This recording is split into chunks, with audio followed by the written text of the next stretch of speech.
아프리카 초원에 가면 뱀잡이 수리라는 새가 살고 있습니다. 이 새가 어떤 새냐면 날개를 펼치면 몸의 크기가 2m가 되는 굉장히 큰 새입니다. 주로 맹독을 가진 독사를 잡아먹으면서 사는 새이지요.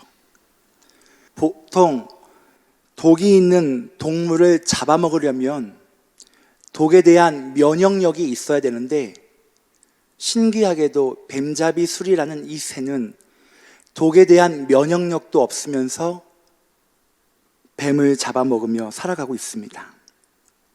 어떻게 뱀을 잡아먹냐면 하늘을 날아가다가 뱀이 보이면 자신이 가지고 있는 긴 발을 이용해 독사의 얼굴을 움켜쥡니다. 그리고 나서 기절할 때까지 흔든 다음에 독사를 잡아먹는 것입니다.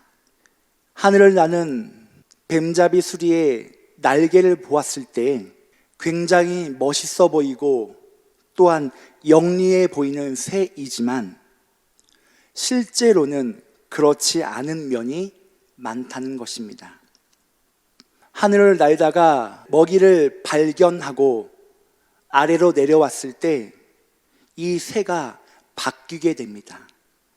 먹이를 먹고 있는데 갑자기 저쪽에서 맹수가 달려와 뱀잡이 수리를 잡아먹으려고 하면 본인이 가지고 있었던 날개가 있다는 것을 잊어버리고 맙니다. 그러면서 뛰기 시작합니다. 그리고 조금 후에는 잡아먹히는 참 불쌍한 새입니다. 저는 이 뱀잡이 수리의 이야기를 듣고 참 이 모습이 내 모습 같구나. 이 모습이 우리의 모습 같구나라는 생각을 하게 되었습니다. 하나님께서 분명히 우리에게 믿음의 날개를 주셨습니다. 믿음의 날개를 달아주시며 어려움을 이겨내고 환난과 풍파를 이겨내고 다시 한번 비상할 수 있도록 우리에게 능력을 주셨습니다.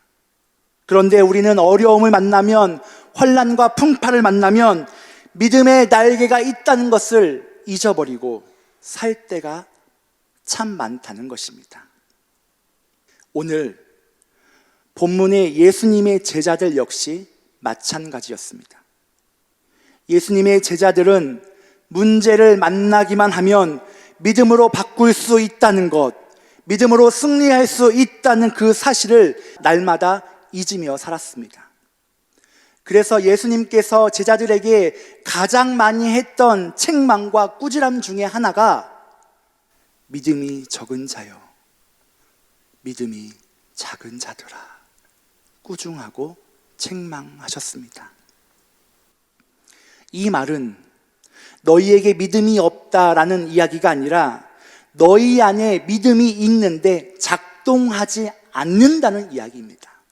분명히 어려움 속에 환난 속에 작동할 수 있는 믿음을 허락하셨는데 믿음의 날개를 허락하셨는데 그것을 까먹고 그것을 잊어버리며 살아가고 있는 것이 현재의 우리의 모습입니다. 변화를 꿈꾸는 믿음의 원리, 우리가 생각해 봐야 될 첫 번째는 바른 목적을 가진 믿음이 있어야 됩니다. 바른 목적을 가진 믿음이 있어야 합니다. 오늘 말씀의 배경은 이렇습니다. 예수님과 예수님의 제자 3명이 변화산으로 올라간 다음에 남아 있었던 제자들에게 한 명의 아버지가 찾아옵니다. 그러면서 이 아버지가 뭐라고 이야기를 하냐면, 주님, 제 아들이 지금 환난에 어려움에 처해 있습니다. 제 아들을 불쌍히 여겨주십시오. 아들이 정신을 잃고 발작을 일으키고 몹시 괴로워하고 있는 중에 있습니다. 자주 불 속에도 뛰어들고 가끔 물 속에도 뛰어듭니다. 간절하게 호소했지만 제자들의 모습은 속수무책이었습니다. 그런데 제자들에게는 이미 하나님께서 귀신을 내쫓을 수 있는 능력을 주셨습니다. 즉 성령의 능력을 주셨다는 뜻입니다. 그런데 제자들은 귀신을 쫓아내지 못했습니다.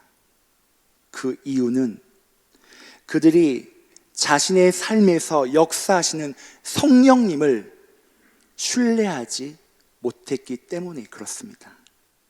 성령님께서 그들과 역사하시고 확신하고 있다는 그 사실을 잊었던 것이었습니다. 그런데 제자들은 할 수 없었지만 예수님은 하셨습니다. 제자들은 실패하였지만 우리 예수님은 이 아이를 고쳐 주었습니다. 예수님께 있었던 예수님의 올바른 목적은 이 아이를 고칠 수 있는 귀한 곳에 마음이 있었습니다. 대표적으로 누가복음 9장 43절 말씀에 보면 이렇게 기록되어 있습니다. 사람들이 다 하나님의 위엄에 놀라니라. 그들이 다 그 행하시는 모든 일을 놀랍게 여길세 예수께서 제자들에게 이르시되. 예수님의 목적은 무엇이었냐면 하나님의 위엄이었습니다. 예수님의 목적은 하나님의 능력을 나타내는 것이 예수님의 목적이었습니다. 그런데 남아 있었던 제자들의 목적은 무엇이었냐면 어떻게 하면 아이를 고쳐서 내가 능력 있는 제자로 평가받을까? 어떻게 하면 내가 사람들에게 인정받을까라는 목적을 가지고 있었던 것입니다. 사랑하는 여러분, 작동되는 믿음은, 현실을 바꾸는 믿음은 바른 목적이 있어야 됩니다. 나의 뜻과 계획을 이루는 것이 전부인 것이 아니라 하나님의 뜻대로 인도하여 주옵소서. 하나님의 뜻이 나의 뜻이 되기를 원합니다.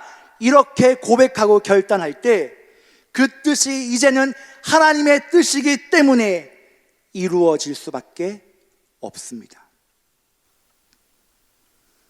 누가 왕인가라는 책을 보면 성경에는 두 가지의 기념비가 있다라고 기록하고 있습니다. 하나는 자신을 위한 기념비, 또 하나는 하나님을 기념하기 위한 기념비. 그런데 자신의 업적이나 기념으로 세운 사람들은 결국 하나님께 다 버림받았습니다. 마지막이 좋지 않았습니다. 대표적으로 사울입니다. 그런데 하나님을 위해, 하나님의 영광을 위해, 하나님을 위한 기념비를 세우겠다는 사람은 바른 목적을 가졌던 사람들이었습니다. 나를 위해서, 나의 영광을 위해서 내가 잘되고 나만 드러나는, 나만 알아주는 내 자신을 위한 기념비가 아니라 하나님만 드러나는, 하나님만 높임받는, 하나님만 칭송받는 그 기념비 세울 수 있는 저와 여러분 되기를 주의 이름으로 축복합니다. 이 고백이 바른 목적을 갖는 믿음이고 하나님께서 그 기도와 목적에 응답하신다는 겁니다. 그런데 우리가 기도할 때 대단히 착각하며 기도하고 있는 것이 있습니다. 기도는 내 뜻을 통보하는 것이 아닙니다. 하나님, 내 자녀 잘 되게 해주십시오. 하나님, 사랑하는 우리 자녀가 좋은 대학에 갈 수 있도록 도와주십시오. 하나님, 이제 사업을 시작했습니다. 잘 되게 해주십시오. 하나님, 내 상황이 어떻든지 간에 무조건 잘 열리게 해 주십시오. 이것이 아니라 기도는 나의 시간표를 하나님께 드리는 것이 기도입니다. 나의 삶 가운데 나의 뜻이 이렇고 나의 계획이 이렇지만 이런 일을 통해서 하나님의 뜻을 알아갈 수 있는 거룩한 자로 세워주십시오라는 믿음의 결단.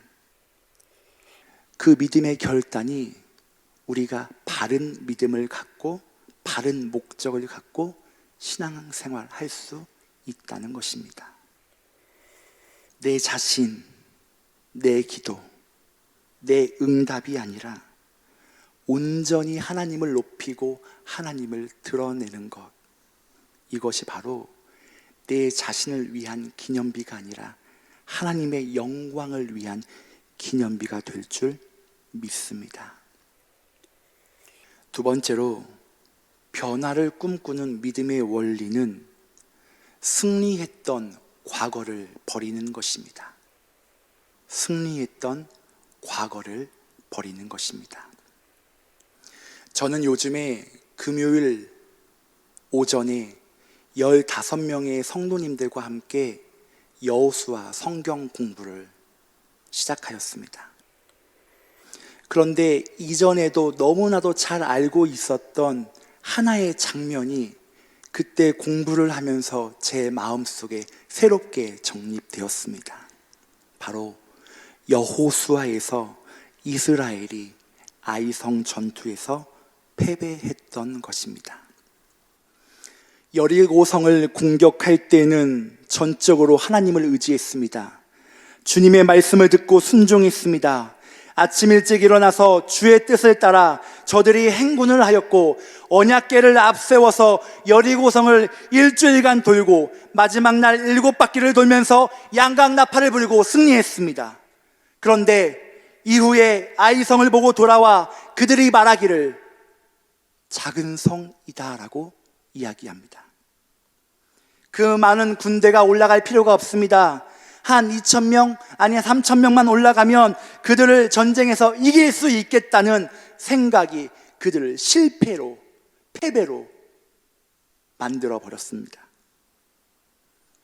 과거의 승리에만 취한 나머지 여리고성 전투에서 행했던 그 간절함, 그 순종이 그들에게 없었습니다. 아이성을 칠 때는 하나님의 음성을 들었다는 이야기가 없습니다. 기도했다는 이야기가 없습니다. 아침 일찍 일어났다는 이야기가 없습니다.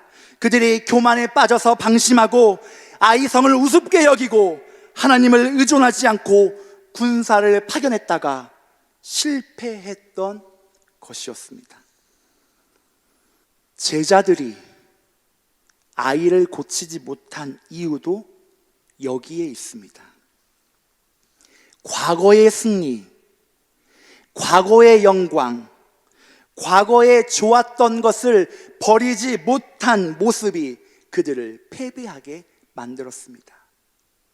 마가복음 6장 13절 말씀에 제자들이 했던 과거의 모습이 기록되어 있습니다. 많은 귀신을 쫓아내고 많은 병자에게 기름을 발라 고치더라. 제자들이 귀신을 내쫓았습니다. 많은 병자를 고쳤습니다. 그런데 오늘 말씀해 보니까 제자들이 과거에 보여주었던 결과에 사로잡혀서 오늘 현실 가운데 비참하게 살아가는 것, 이것이 지금 오늘 본문에서 보여주는 제자들의 모습이었습니다. 일본의 유명한 신학자 우찌무라 간조는 다윗과 골리앗의 이야기를 통해 한 줄로 요약되어 있는 글이 있습니다. 다윗이 물맷돌로 골리앗을 이겼다고 그것을 비단보에 쌓아두면 안 된다. 다음 싸움은 그것으로 못한다. 그것으로는 결코 이길 수 없다. 무슨 말입니까? 과거의 승리, 과거의 영광을 내려놓고 새롭게 시작할 수 있어야 한다는 것입니다. 다시 한번 오늘 본문으로 들어와 예수님께서 제자들에게 이후에 해 주셨던 이야기는 무엇이냐면, 지금 너희는 병을 고치는 것에 끝나는 사람이 아니라 하나님의 복음을 위하여, 하나님의 그 복음의 확장된 사역을 위하여 더 나아갈 수 있는 사람으로, 예수님을 전함으로 내가 죽고 살아있는 것을 볼 뿐만 아니라 내가 너희와 함께 하겠다고 말씀하고 있습니다. 그런 제자들에게 꿈을 주셨습니다. 그럴 때 과거의 일들, 작은 업적들을 버릴 수 있게 되었습니다. 말씀을 준비하면서 내가 아직도 허우적거리고 있으면서 빠져나오지 못하는 일은 무엇이 있는가? 내가 지금도 놓지 못하고 있는 과거의 영광은 무엇인가? 제 스스로에게 질문할 수 있었습니다. 그래서 이사야 43장 18절과 19절 말씀에 이렇게 기록되었습니다. 너희는 이전 일을 기억하지 말며 옛날 일을 생각하지 말라. 보라, 내가 새 일을 행하리니 이제 나타날 것이라. 너희가 그것을 알지 못하겠느냐? 반드시 내가 광야의 길을, 사막에 강을 내리라. 이전 일을 기억하지 말고 옛날 일을 생각하지 말라. 보라, 내가 새 일을 행하겠노라. 마지막 세 번째, 변화를 꿈꾸는 믿음의 원리는 하나님의 보호하심을 확신하는 믿음입니다. 하나님의 보호하심을 확신하는 믿음입니다. 제가 주일학교 때 시골교회에서 성장을 하게 되었는데, 그 시골교회에 처음으로 전도사님께서 부임을 하셨습니다. 그때 그 첫날 저희들에게 알려주셨던 그 찬양 가사를 제가 지금도 잊지 않고 있습니다. 찬양 가사는 이렇습니다. 겨자씨만한 믿음만 있다면 이 산을 들어 저리로 옮기고, 백부장만한 믿음만 있다면 부하의 병을 고쳐주겠네. 이 내용의 말씀의 포커스는 오늘 본문의 20절입니다. 이르시되 너희 믿음이 작은 까닭이니라. 진실로 너희에게 이르노니 만일 너희에게 믿음이 겨자씨 한 알만큼만 있어도 이 산을 명하여 여기서 저기로 옮겨지라 하면 옮겨질 것이요 또 너희가 못할 것이 없음이라. 이 말씀을 읽으면 우리가 작은 믿음만 있으면 된다라고 생각하고 있는데, 이 말씀을 읽으면서 참 많이 오해하고 있는 것이 무엇이냐면, 우리에게 좀 더 믿음이 있어야만 된다라고 생각하고 있습니다. 그런데 20절에서 말씀하시는 것이 무엇이냐면, 하나님이 기뻐하시는 아주 작은 믿음일지라도 바른 믿음만 있으면 그 믿음이 우리의 인생 가운데 변화시킬 수 있겠다는 확신에 찬 말씀입니다. 그래서 겨자씨만한 믿음만 있으면, 겨자씨만한 믿음은 하나님께서 나를 보호하고 계신다는 사실입니다. 오늘 말씀을 이해하기 위해서는 오늘 본문의 17절에 주목해야 되는데, 17절 말씀에 이렇게 기록됩니다. 예수께서 대답하여 이르시되 믿음이 없고 패역한 세대여, 내가 얼마나 너희와 함께 있으며 얼마나 너희에게 참으리요, 그를 이리로 데려오라 하시니라. 민수기 14장 27절 말씀에 이렇게 기록합니다. 나를 원망하는 이 악한 회중에게 내가 어느 때까지 참으랴. 이스라엘 자손이 나를 향하여 원망하는 바 그 원망하는 말을 내가 들었노라. 금방 읽었던 민수기 14장 말씀과 오늘 본문 17절의 본문은 무엇이냐면, 이스라엘 백성들이나 예수님의 제자들이나 똑같이 잘못하고 있는 것이 있었는데, 그것이 무엇이냐면 하나님이 우리를 보호하고 계실까? 예수님께서 끝까지 우리를 지켜주실까? 믿지 못했다는 것입니다. 오늘 본문에 예수님의 남아있는 제자는 예수님과 3명의 제자가 떠나게 되니까 예수님이 자기들을 버리고 떠난 것 같은 마음이 들어서 예수님의 보호하심과 예수님의 함께하심을 확신하지 못했다는 것이었습니다. 가토 다이조라는 사람이 쓴 책 중에 나는 내가 아픈 줄도 모르고 라는 책이 있습니다. 나는 내가 아픈 줄도 모르고.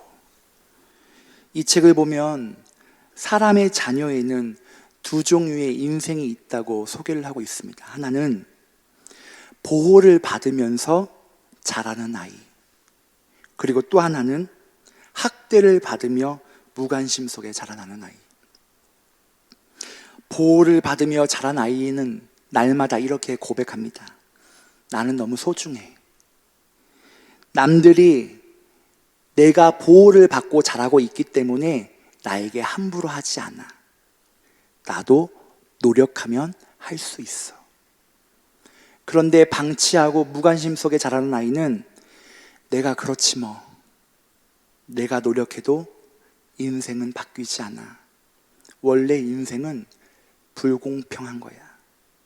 이렇게 생각한다는 것입니다. 교회를 다니는 사람들이 일반적으로 하는 생각이 예수님 믿으면 삶이 바뀌어. 교회에 나가서 예배 드리면 내 삶이 행복해져. 교회에 나오면 변화될 거야. 이렇게 이야기를 하는 이유는 딱 한 가지입니다. 우리가 예수님을 믿고 교회에 다닐 때 우리는 하나님의 보호하심을 받고 있기 때문에 그 보호하심을 경험했던 사람들이 나올 수 있는 고백이 예수님이 믿으면 내 삶이 바뀌어. 교회에 나가 예배드리면 내 삶이 행복해져. 예수님, 하나님의 보호하심을 경험한 사람들의 고백입니다. 하나님이 함께 하시게 됩니다. 그래서 나와 동행하시는 그 하나님을 믿고 있기 때문에 내 앞에 있는 그 어려움이라도 이겨낼 수 있겠다는 삶의 관점이 바뀌기 시작합니다. 왜요? 하나님의 보호하심을 경험했기 때문에 그렇습니다. 그래서 여러분, 그리스도인은 그 약속을 받고 그 확신 속에 살아가는 사람들입니다. 하나님의 보호하심과 그 약속이 있기 때문에 나에게 다가오는 고난이 있어도, 역경이 있어도, 거친 파도가 있어도, 거대한 폭풍이 오더라도 피하지 않습니다.